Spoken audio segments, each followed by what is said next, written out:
What you doing? What am I doing? Well, we've done it again.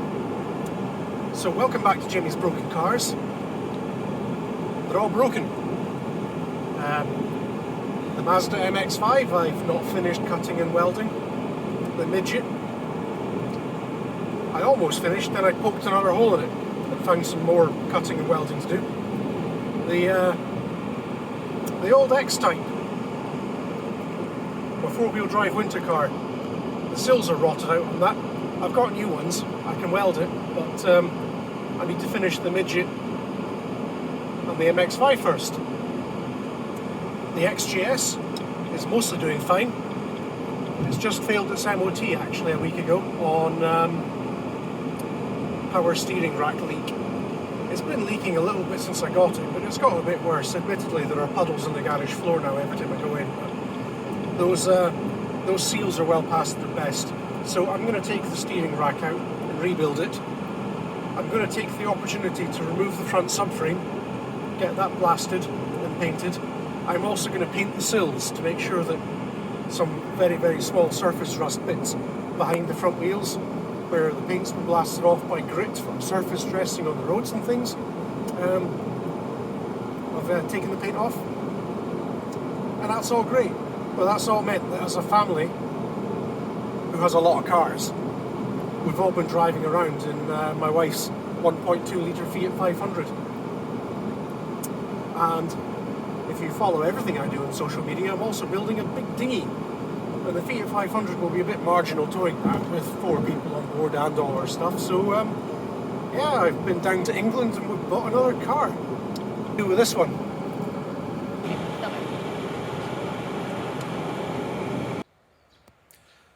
We made it home. I'll admit there was a concern.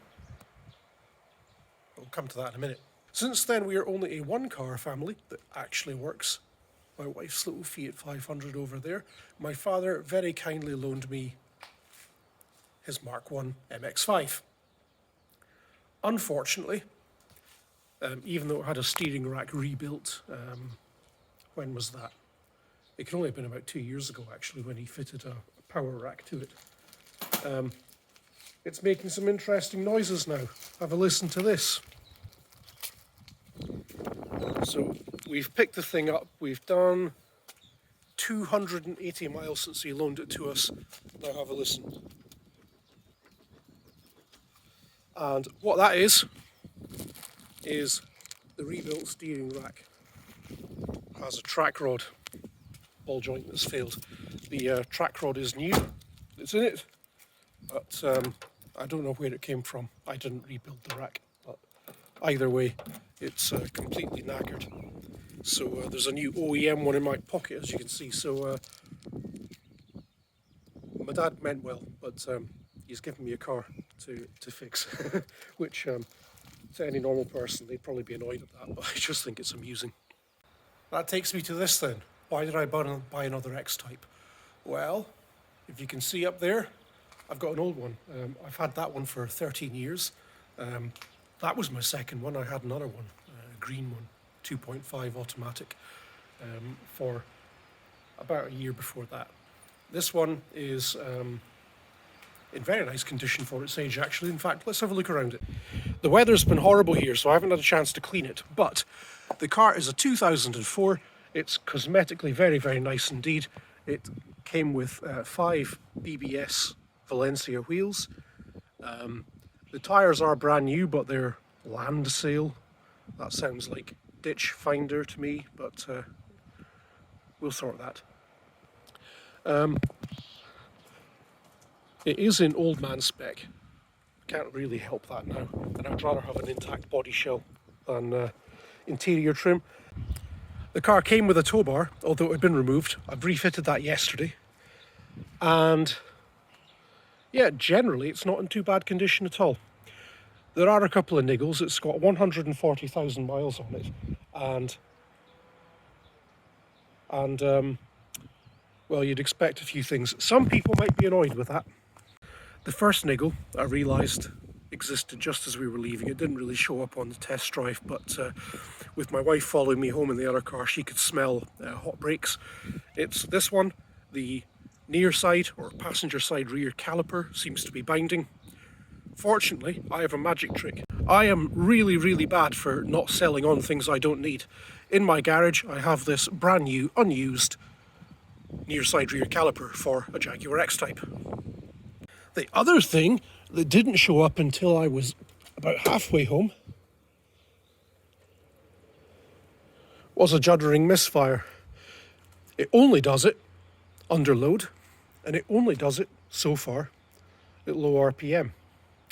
I have had this before with my other X-Type, in fact, and the cause has been weak coils.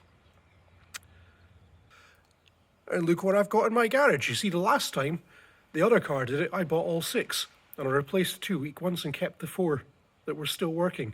So I'm going to take the inlet manifold off and swap all those on the number 1 bank, the rear bank closest to the firewall, and whichever one I feel like doing on number 2 bank at the front. If that doesn't fix it, I will swap the remaining 2. Another thing I've got is a spare engine. This is a 3 litre. It's got 42,000 miles on it, and I've got 6 spare coils and numerous spare sensors, no MAF, and no O2 sensors on this. But if it does turn out to be an O2 sensor, either upstream or downstream on either bank, I might pull one off the other X-Type, but we'll see how that goes. The first thing I want to do today, though, is to drain the transmission fluid out of this Jatco JF506E gearbox. It has 140,000 miles, as I said, and I suspect it's never been done. Now, the fill point is down there in between the battery box and the water pump, and you can't quite see it. So I think I'm probably best removing the battery box. Unfortunately, my C-Tech battery charger has blown up. The XJS has always drained the battery a little bit, so I'm not able to actually move that just now until I can go and buy another battery charger in town. I'll get that when the spark plugs arrive for this. There were only 5 in Aberdeen, go figure. So what I'm going to do, I'm going to pull the X-Type in as close to here as possible, because to celebrate the King's coronation, it's wet and miserable in Scotland as usual. The plus side is, this is the first estate car I've had, and I used to have a pickup truck, but I haven't had that for a number of years. Having an estate car means I can start to get rid of that horrible eyesore type stuff over there. We've had numerous skips delivered to the house, but they cost a fortune. This is the first time I've seen under the car properly. Let's see what we've got. This here is the drain plug. There's a fill check plug above this this guard. So I'm going to get some 3-in-1 penetrating oil on these bolts and look about getting that removed. There are some horror stories about this gearbox, but it's mostly people just getting things spectacularly wrong. There's a bolt with a funny head on the side of the gearbox, which people have in the past apparently assumed was a fill plug, but if you take it out, the reversing band falls out of place, and then it's a complete gearbox disassembly to rectify. So we've removed the airbox, we've taken the 3 coils off to have a look at this misfiring malarkey. I've got my feeler gauges here. We've pulled the spark plugs out. Here they are here. My lovely assistant could hold the light in the background. The maximum gap is, could you hold it behind?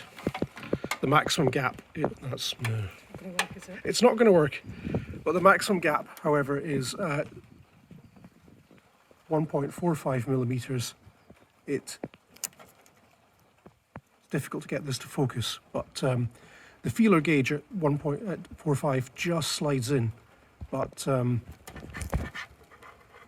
the electrode has eroded away around it, so the actual true gap is a bit bigger. The life of the spark plugs on these engines is supposed to be 60,000 miles. 140,000 miles in the car. These were almost certainly done properly at 60,000 miles. I suspect at 120,000 miles, though, they figured the car was worth about £800 and it wasn't going to last much further, and then they haven't bothered because it's an absolutely massive job to change the back spark plugs. You have to undo several 8mm bolts and move the inlet manifold out of the way. Therefore, there's no point doing it in the minds of the typical car owner. We've put 3 spare coils on the front. In the meantime, they're going to come back off. I've decided not to do the rears as I was planning to initially, because the spark plugs will be in stock tomorrow, maybe even today. And the inlet manifold will be off for that anyway, so I'll do them then. In the meantime, we're removing the battery and the battery box. We'll keep the inlet manifold off, and that'll give us better access to the fill point for the gearbox. So we'll work away and get that off. This cover plate covers up the fill level check. It goes to the bottom of the gearbox, but it's like a toilet cistern and it has an overflow tube. And the idea is that you get the gearbox up to temperature between 30 and 40 degrees Celsius, and you fill it until fluid comes out the fill point, and then when it stops draining from the checkpoint, sorry, the level should be correct.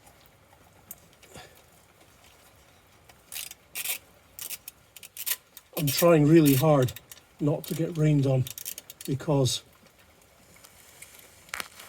as soon as you haven't got access to your full garage, obviously that's when Scotland strikes.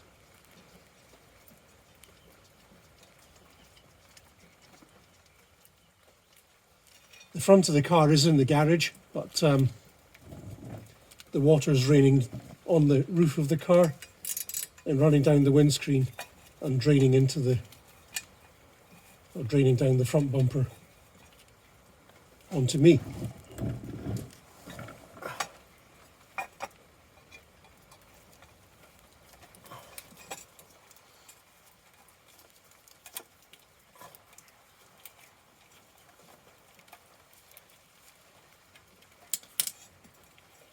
And I think this point here is the fill check. I'll just verify that before I undo it, and I'll get a socket that fits the drain. Your mileage might vary, but I always like to make sure that you can undo the refill and the checkpoints before undoing the drain, because once you've undone the drain you can't go back. So I'm going to bring my bucket in here now. I'm not sure if anything's going to come out of here. It shouldn't technically, but it does. And now I'll need to undo the drain. And this all fits, but it's a bit tight getting.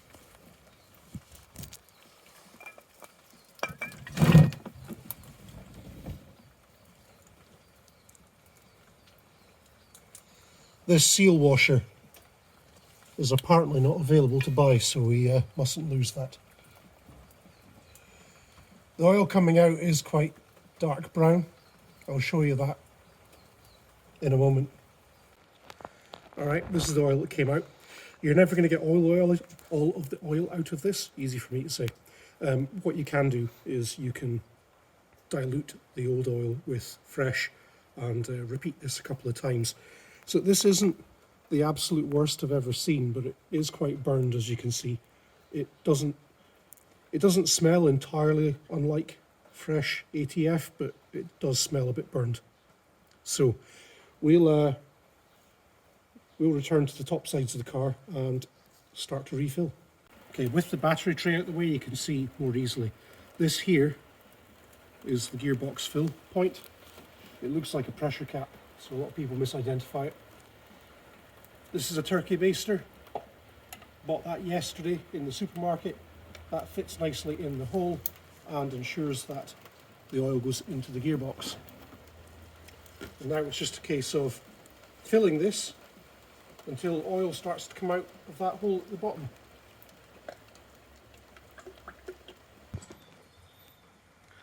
Right, we've got, we believe, enough oil in.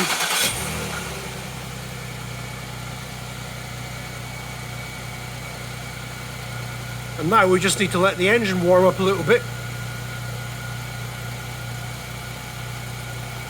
And that'll warm the gearbox. And when the gearbox temperature comes up, we can look for some oil coming out of the overflow.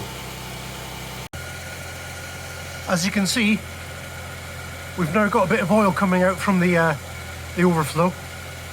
We're going to let the temperature continue to come up a bit more. When that dripping stops, the gearbox fluid level is correct, and we'll put the plug back in.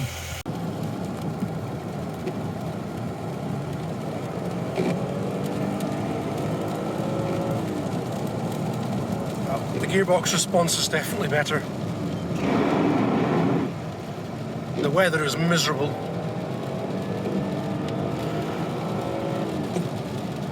There is still a little bit of a stutter, but it's a lot better than it was, so I suspect the 3 coils we've swapped over, I've maybe done one of them, but there's maybe still one on the rear bank. So when the spark plugs are here, we'll get the manifold off, we'll change all the plugs, they are out of spec anyway. New ones can only improve it, and hopefully that's that sorted. And then there'll be a couple of other niggles to do. I've noticed that one of the steering rack gaiters is split, so I need to get another one before we get too much more of this Scottish weather joy.